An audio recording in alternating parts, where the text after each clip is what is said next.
Le jardin potager de Jehé, dont l'emplacement actuel remonte au XIXe siècle, a une superficie d'1 hectare. Il a été réhabilité durant l'année 2011 par la province de Liège.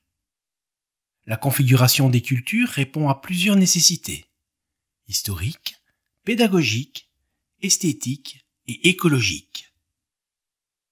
Les plants et semis, fournis par l'Institut provincial d'enseignement agronomique de l'Array, ont pour objectif de satisfaire ces 4 axes fondamentaux.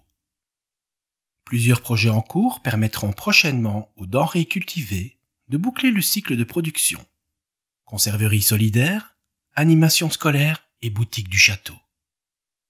Depuis le Moyen Âge, les jardins potagers garantissent une autonomie alimentaire et sont source de revenus pour les abbayes et les grands domaines privés.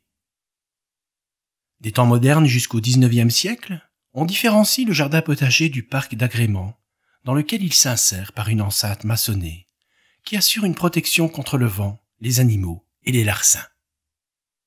2 grands carrés potagers sont subdivisés en 18 parcelles, chacune consacrée à un type de culture, oignons, choux, haricots, etc. Une rotation annuelle est nécessaire afin de laisser la terre se régénérer, chaque groupe de plantes nécessitant un apport différent en nutriments. Un amendement ponctuel est parfois nécessaire en fonction des analyses de terre effectuées annuellement par la station provinciale d'analyse agricole. 34 variétés de pommiers et poiriers palissés ornent une partie des murs nord et ouest. Un verger haute tige, composé de cerisiers, pruniers, d'un châtaignier et d'un noyer commun, est agrémenté d'une prairie de fleurs vivaces. Un hôtel à insectes a été installé afin de faciliter la pollinisation et favoriser la lutte biologique. Les plates-bandes, situées au pied des murs, accueillent divers arbustes. Néflier basse-tige, cornouiller mâle, églantier, noisetier et sureau noir, ainsi que de petits fruitiers. Plusieurs parterres de plantes aromatiques et condimentaires parsèment le jardin potager.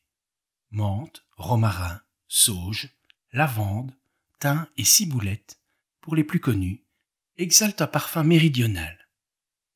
Ces plantes, souvent originaires de régions plus chaudes, profitent des conditions microclimatiques générées par l'enceinte en briques. Le bâtiment intégré à l'enceinte est une orangerie construite elle aussi au XIXe siècle, tout comme l'enceinte.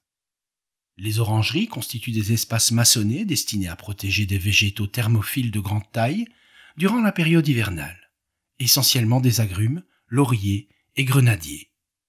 Il s'agissait, comme c'est le cas ici, principalement de bâtiments allongés, munis de grandes ouvertures. Les plantes de l'orangerie étaient ressorties à la bonne saison. À l'origine, 2 serres se trouvaient de part et d'autre de la grille d'entrée. Il n'en subsiste qu'une, très dégradée, qui fait actuellement l'objet d'un projet de restauration.